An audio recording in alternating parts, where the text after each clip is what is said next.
experiments. Theoretical probability is you determine the probability using math. Yeah? Wouldn't you always want to use theoretical probability?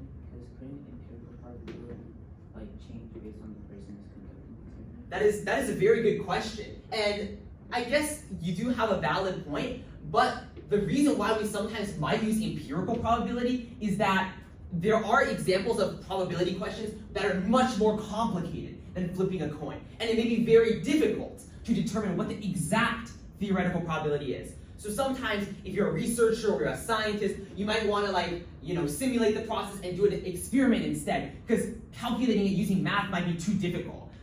But going to your point where you said that maybe it could depend on the person, maybe different people might accidentally give different results, and that's a valid concern. But that's why in experiments most people try to control the experiment, right? They try to say, let's try to account for all the variables possible and things like that.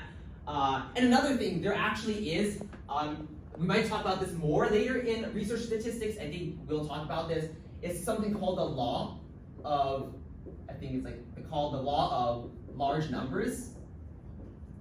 Basically, the law of large numbers says it actually doesn't matter who conducts the experiment,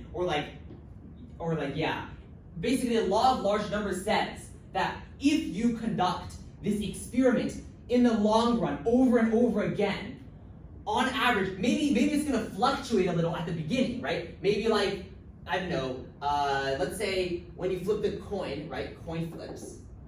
So let me make a table here, and let's say you have coin flips versus the number of heads you get, right? So let's say